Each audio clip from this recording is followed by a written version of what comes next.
Hello everybody, this is Ryan and I'm back for another video for Math for Liberal Arts. This time we're going to talk a little bit about general problem solving.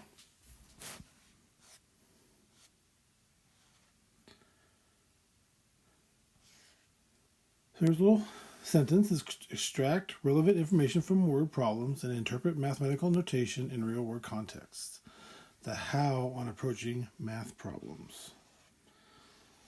So here are 5 steps that you can use to solve a problem. So we're going to talk about extracting relevant information and developing a plan to solve a problem. So the first step is to read carefully and identify the question, highlight key information and visualize the problem, break it down and develop a plan using problem-solving strategies, determine any missing or unnecessary information, solve step by step, and check your answers. So, which of the following are not a type of a math problem?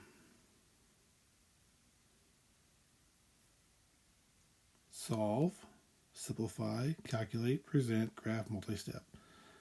I think the one that I would pick is not a math problem would be present. All the other ones are different types of math problems that you've probably done in your life. Strategies to solve complex problems. So here are some tips. Break down the complex problems into manageable parts. Trial and error until a solution is found. Pattern recognition to repeat to find the solution. Logical reasoning to develop a plan to solve step by step.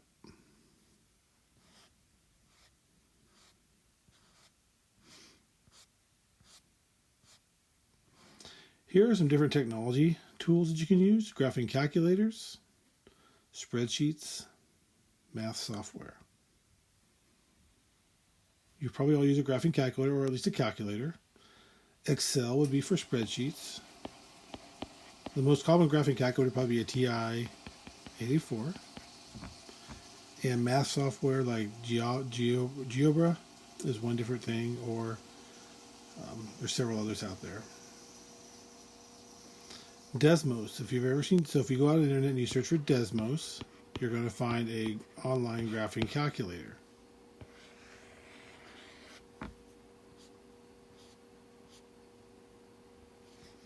So reasonable solutions, we can use critical thinking skills to ask ourselves some questions to determine if a solution makes sense. There are certain assumptions made for every claim. Questioning these assumptions can provide the whole picture.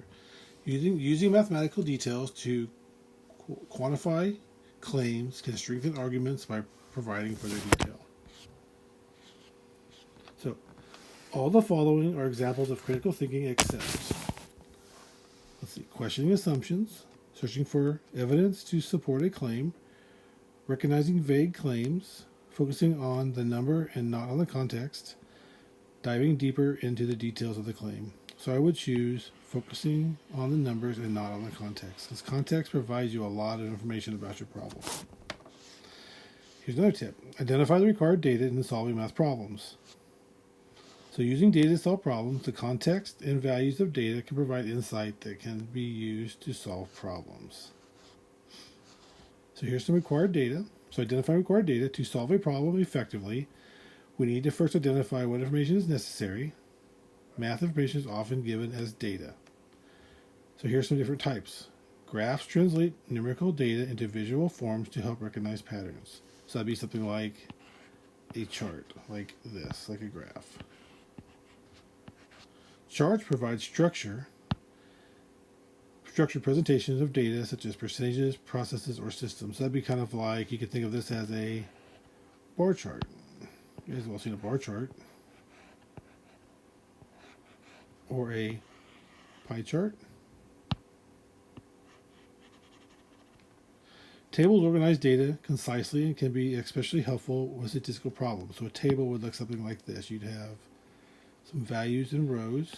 So you'd have like cars, trucks, and then a number like 23 and 20. Those are examples of different types of data. Which of the following would be the best way to present data of test scores of a class. So pie chart, that would show a different pie like this, a piece of a pie. A histogram is kind of like a bar chart. A table looks like this, a box plot or a flow chart. So which of the following would be the best way to present data on test scores in a class? Probably the best way would be a table, but you could summarize using a histogram. You could use a 5-number summary with a box plot.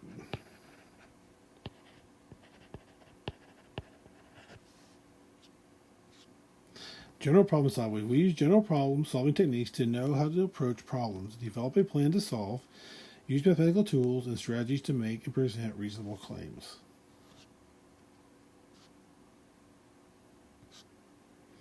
Critical thinking in math, tackling word problems with strategic approaches. Now that we have applied our critical thinking skills to something less scary than math, within your groups, try to answer a couple questions about math. Okay, so that's our video. Hope you enjoyed it.